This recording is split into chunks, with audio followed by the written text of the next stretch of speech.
Qala al-musannif rahimahullahu ta'ala wa nafa'ana bihi wa bi jami'i ulumihi fid dharain amin.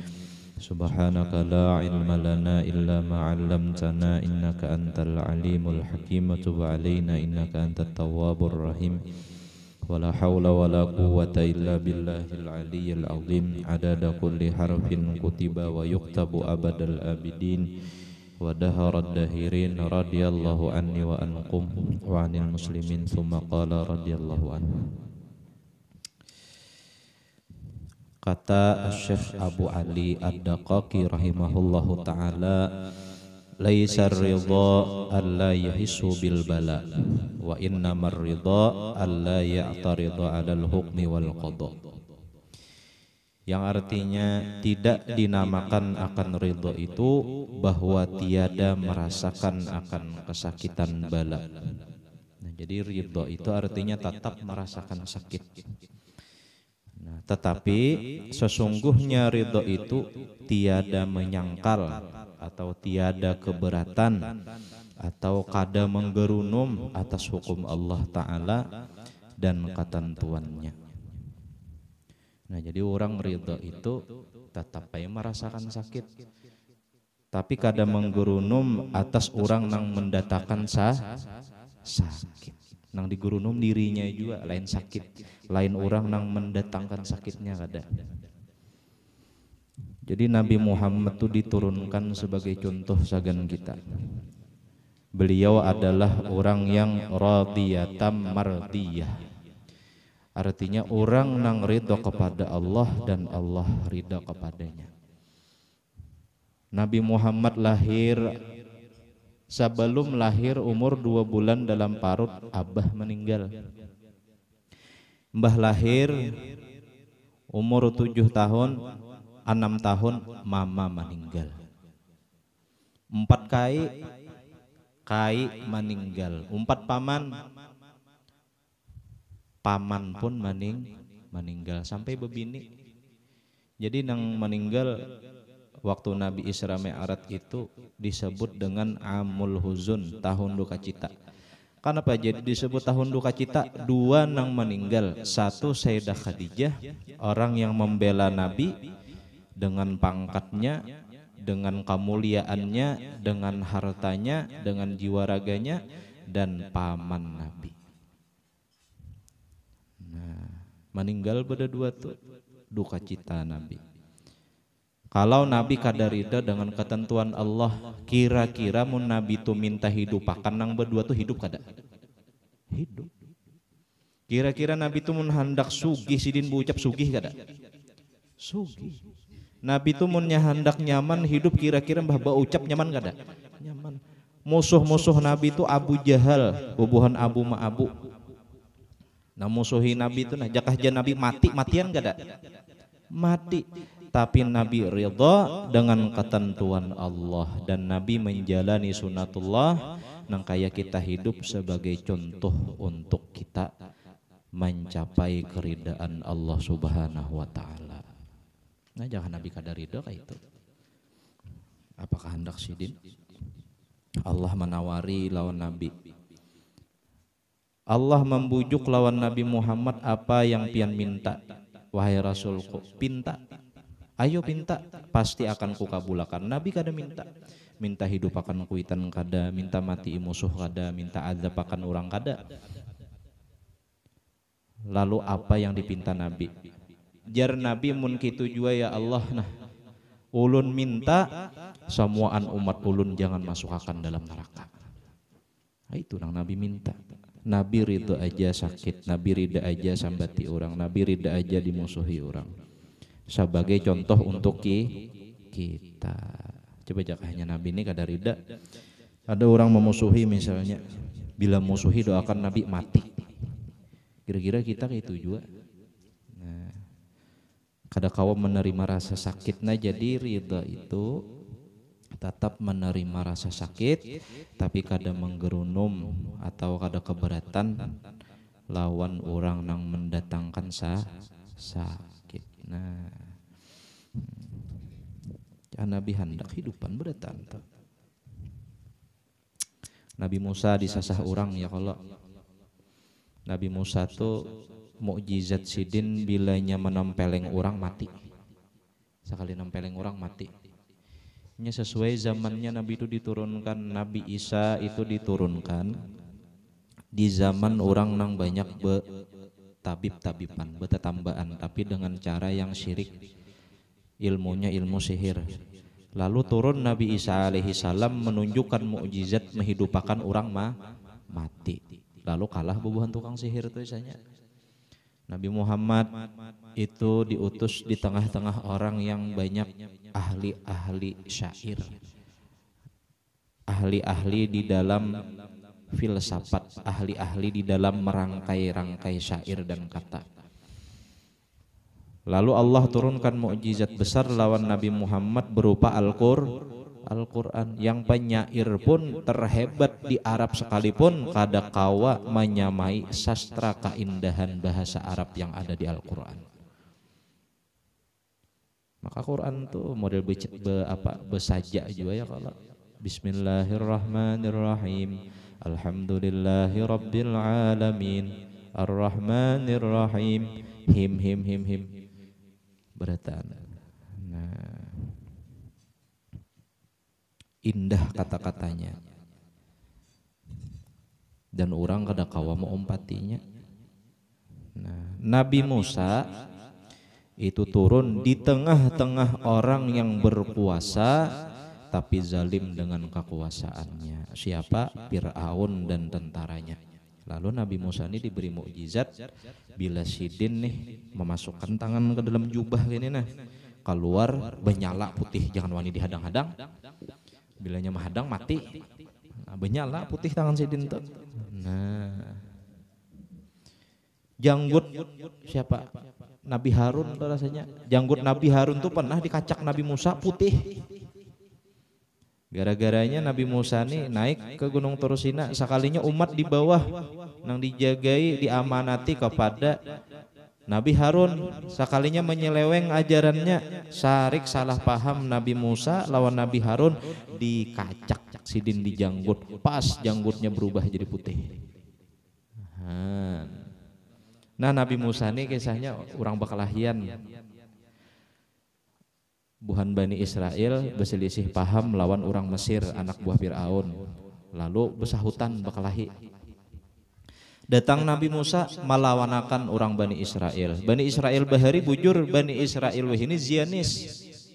Bani Israel dahulu beriman kepada Allah, beriman lawan Nabi yang diutus ketika itu. Ada Bani Israel ini beriman lawan Allah, inya tauhid juga beriman dua Allah, tapi kada beriman lawan Nabi Muhammad. Nah, nya beriman lawan nabi-nabi terdahulu aja Muhammad tuh lain nabi kami bukan Bani Israel juga, lain orang Arab. Nah, di situnya kada percaya.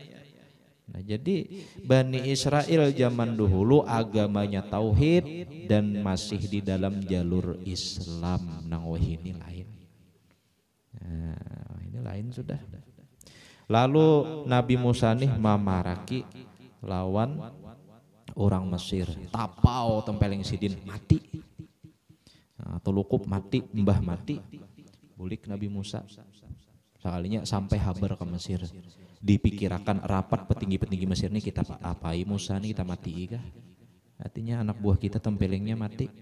Dipikirakan orang. Terdengar sampai telinga Nabi Musa, bukah Nabi Musa. Bukah. Kamana kada tahu arah tujuan. Di jalan sampai beberapa hari, di dalam riwayat itu pamakan sidin rumput 2 daun han Nabi. Coba pikirkan. Jakahnya Nabi Musa kada rida. Kira-kira hendak minta datangkan apam kawa kada? Kawa. Jakah hendak minta datangkan ayam panggang hendak makan kawa kada? Kawa. Tapi sidin rida nangin. Tetap merasa sakit itu tetap, tapi kada menggurunum lawan yang mendatangkan sakit. Makan rumput, makan daun. Sampai ke kampung Madian. Duduk di bawah pohon. Sini nggak tahu kampung Madian itu dulu. Duduk di bawah pohon itu, di sekitaran jauh pada pohon itu ada sumur. Sumur itu tempat orang meminumi binatang ternak, kambing-kambing, unta-unta di situ. Jadi nampak di hiringan belakang-belakang orang itu ada dua bebinian nang maantri, tapi di pembelakangan kadawani beparak, imbah orang tuntung beratan meminumi ternak, sumurnya ditutup. Maka orang nang kau membuka sumur itu kada kau dibuka kecuali diangkat oleh 10 orang. Lalu binian tadi paraki oleh Nabi Musa, ada apa? Nah, jar kami ini bisi abah tuha dahulu nang maner nak kambing ini abah tuha ada kau lagi, jadi kami pulang nang mahingukan ternak. Kami hendak minumi kambing, kami indah beparak banyak lakian, kami je binian. Nih sumurnya ditutup. Nabi Musa beparak 2 sumur tadi, ditunjul sidin batu nang disahan orang aturan besepuluh, sidin sorangan. Gencangnya Nabi Musa tuh. Tapi gencang bukan karena amalan, kadang mun ada wali tak ada. Nang gencang gitu tuh karamat. Ada kita gencang juga no aja menunjul sekalinya di higa eksa no aja. Mami dia belah konten no aja sekalinya eksa di higa. Menjulakan 10 sorangan ya. Kalinya nih minumi anak kambing tadi habis. Lalu betakon Nabi Musa, di mana ini? Ini pian sudah berada di Madian, jauh pada Mesir. Orang Mesir kada mungkin kamari, jauh daerah. Nah, duduk pulang Nabi Musa di pohon. Lalu Nabi Musa tadi berucap dan diabadikan di dalam Al-Quran doa Nabi Musa itu, Rabbi inni lima anzalta ilayya min khairin fakir. Rabbi inni lima anzalta ilayya min khairin fakir. Rancak sih dia mau itu. Rabbi inni lima anzalta ilayya min khairin fakir. Ya Allah, artinya tuh kayaknya ya Allah, ulun berharap kebaikan dari pian berupa rezeki atau makanan, karena ulun sangat berharap dengan apa yang pian turunkan kepada ulun. Kalinya bah membaca doa tuh tadi, binian tadi bebulik. Nah, bebulik tadi rupanya bulik bahabar 2 abah bah. Ulun bahaya tetamu lakian tuh kuat benar. Dibantuinya ulun, dikisahkan kekuatan Nabi Musa tadi maangkat batu penutup sumur nang aturan 10 orang jadi sorangan aja. Ulun ujar abahnya binian tadi, ambili suruh makan kamari, undang kamari, minumi kamari. Lalu diberi gelar oleh abah bebinian tadi Nabi Musa dengan Qawiyul Amin, seseorang yang kuat lagi kawa dipercaya. Mun kada kawa dipercaya sudah binian tuh kada kau bulik lagi. Kada kau bulik lagi binian tuh. Bulik tuh separuh hilang. Kawa dipercaya. Lalu disuruh ya Allah Nabi Musa ini diambili. Oh sekalinya abah binian tadi Nabi Syuaib alaihi salam. Lihati adabnya Nabi Musa. Nabi Musa ini miitihi anak Nabi Syuaib berjalan di muka berduhulu menunjuki jalan. Cuma kaliwai ini nah. Apa dastar kah nyebinin kan baju dasar kaliwai kalau dastar lalu model kelihatan aurat batis nih. Nah muka lawasan besiah burit nang kelihatan. Lalu jan Nabi Musa balik ikam nang di belakang aku nang di muka. Han lakian bahari. Coba kan lakian ini. Lihat takannya doang. Nah, lakian bahari. Jadi Nabi Musa nang berduhulu adabnya toh. Nah, Nabi Musa berduhulu dan disuruh anaknya Nabi Syuaib tadi memengikuti kerikil. Bilanya anak belok ke kanan, binian tadi melemparkan ke kanan. Hanya belok ke kiri, melemparkan ke kiri. Nah cucuk aja orang ini di galeri Qawiyul Amin, kuat lagi kawa dipercaya. Aduh ini kuatnya aja dipercayanya.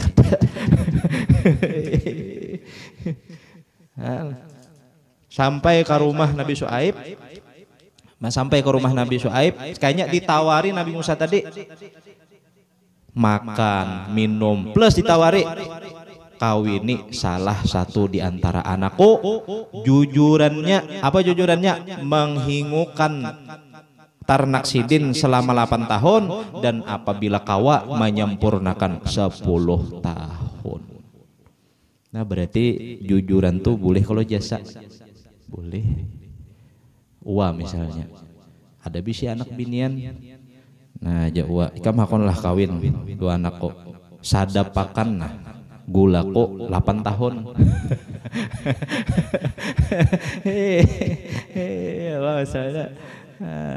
Lalu mau kawin akan itu boleh aja juga jasa tuh boleh. Nah hikmah yang kita ambil dari sini apa ya?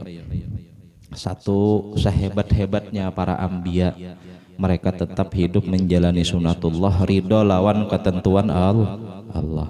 Yang kedua, doa daripada Nabi Musa alaihi salam tadi, Rabbi inni lima anzalta ilayya min khairin fakir. Hikmah dari doa itu makan dapat, bini dapat. Nah, atau kalau penang alih bebini baca aja Rabbi inni lima anzalta ilayya min khairin fakir. Baras habis Rabbi inni lima anzalta ilayya min khairin fakir dengan syarat bagawi jangan beranai di rumah. Beranai di rumah kayak Pak. Nah, baras habis misalnya ya kalau tapi pitan sudah anak ada kau sangu sekolah. Nah, Rabbi inni lima anzalta ilayya min khairin fakir. Begawi itu syarat ya. Nah, syaratnya aja. Hakikatnya rezeki sudah diatur. Cuma supaya rezeki tadi lancar datangnya kada tahalang ada amalannya. Nah, atau itu maksudnya. Hebatnya Nabi itu ya tetap ridha. Nya kitalah dijulungi doa pepaten oleh Allah nih. Anu pengabulan doa bah kada pernah sakit sedikit ya Tuhan mati sakit sedikit ya Tuhan duit. Inilah kenapa orang-orang nang buhan para aulia itu memang sudah teruji kesabarannya. Kada mau sembarangan doanya. Tuhan kada mau menjulungi pangkat wilayah kewalian kepada seseorang sebelum orang itu dialimakan dulu, baik ilmu zahirnya maupun batinnya. Mun zahirnya aja batinnya nafsu gitu. Mun batinnya aja zahirnya luput gitu. Wali ada nang kada sing duitan sidin, rumah halus, hutang terlihat banyak ya kalau hendak makan sehari jangan ngalih, tapi bila sidin mendoakan orang gak kabul. Jakanya sidin doh berdoa sugih kira-kira kabul lah. Kabul tapi sidin ridha nang itu nang alih. Ridha nih nang alih bener. Guru sukumpul tuh kurang wali apa? Kurang tinggi apa makam sidin? Penyakit macam-macam, ginjal ya kalau. Cuci darah seminggu berapa kali cuci darah sidin? Seraba macam penyakit. Jaka sidin tuh berdoa artinya panjangkan umur ulun 100 tahun kira-kira kabul lah. Kabul sidin tuh. Cuma ada makam lebih tinggi daripada meminta, yakni makam ridho. Nah, ini nang alih. Kita ini mengisahkan mudahannya hati kepingin kena kaitannya. Artinya kawa mengamalakan juga. Paling kada kita mendengar kisah ini menambah-nambah keyakinan dan keimanan kita kepada Allah Subhanahu wa taala. Tambah yakin kita gitu nah. Kadang tagantar atau hati itu kada. Nah, ketahui olehmu bahwasanya tiada lazim daripada ridha akan hukum Allah Ta'ala dan qadanya itu ridha akan segala maksiat. Nah jadi kada boleh kita ridha lawan maksiat. Mitihi anak misalnya mabukan kada boleh ridha. Kalau ridha biarkan aja hatinya. Nya surganya Allah jo matur. Kubur kada bersamaan jodoh aku ujar. Nah ini ngarannya ridho lawan masih atau miti orang sasat walhal inya alim menagur kada nang bodoh hulu diazab kena nang alim nang beranai itu kada bepander. Nah malaikat Jibril itu disuruh oleh Allah menurunkan bala ke suatu tempat. Hai Jibril, turunkan bala di suatu tempat. Adang ya Allah, ya Jibril. Tuh di kampung tuh ada si A, orang tuh alim, orang tuh pak amal. Tetap turunkan. Apa sebab? Orang alim tadi badiam, mendiamakan maksiat, mendiamakan kesesatan. Nah, akibat berdiam dah. Kita nih di igut samut 5 ikung jangan igut nih. Mengikut kita nih, kita cari sarang samutnya, maka sebenarnya tanang kada bersalah tuh 4 judi selukut. Padahal kada salah. Nah, jika samutnya pintar kawan itu kah menagur, oi jadi ikuti, oi itu. Cuma kada ada pangka itu, cuma tuh contoh tuh nah. Gara-gara nang 5 aja, semua anang berani 4 karena selukut jadinya. Akibat berido lawan maksiat tuh jangan. Nah, dan juga jangan juga ridha dengan kufur. Jangan juga, karena bagi segala maksiat dan kufur itu ada 2 jalan. Nah, jangan ridha 2 maksiat, jangan ridha 2 kufur, plus jangan ridha lawan kejahilan. Banyak nang berucap kayak ini, nak ikam naklah nuntut ilmu, nak kayak barang ikam alim biar abah nembuntat. Ini ngarannya abahnya nih ridho kepada jahil. Ridho jadi buntat tuh nah ridha. Orang jangan ridho 2 buntat tetap emang mengaji. Alim kah kadakah tetap mengaji. Walaupun nya kada jadi orang alim, pasnya meninggal dunia meninggal dalam keadaan mengaji. Sama rumus orang jadi tahfiz Quran tuh ada diantaranya orang nan tuha-tuha tuh. Nah aturan parak mati dah masih ada himmah menghafal Quran. Jadinya kalau ulun guru jadinya kada meninggal dalam keadaan hafal Quran, paling kada ulun meninggal dalam keadaan menghafal Al-Quran. Jadi jangan ridha 2 kebuntatan, jangan. Kalau ridha banget artinya sudah abah nak kayak buntat ikam jangan. Kada boleh kayak itu. Mengaji juga tetap disuruh akan.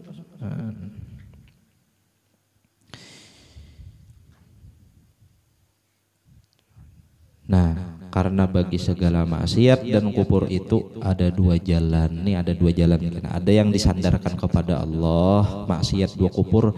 Ada yang disandarkan kepada makhluknya Allah. Nah, wallahu a'lam bishawab. Nah, kena pulang sambungannya. Mudah-mudahan kita seberataan ditambah-tambah keimanan dan keyakinan kita di hati kepada ketentuan dan kepada keridaan kepada Allah Subhanahu wa taala, dan mudah-mudahan kita seberataan diberikan hidayah dari hidup kita sampai ke mati kita, husnul khatimah, dikabulkan segala hajat-hajat kita, baik hajat dunia ataupun hajat akhirat, serta diampunkan segala dosa-dosa kita seberataan. Amin amin ya rabbal alamin. Abdul dzikri fa'alam annahu la ilaha illallah sayyiduna Muhammadur Rasulullah sallallahu alaihi wasallam.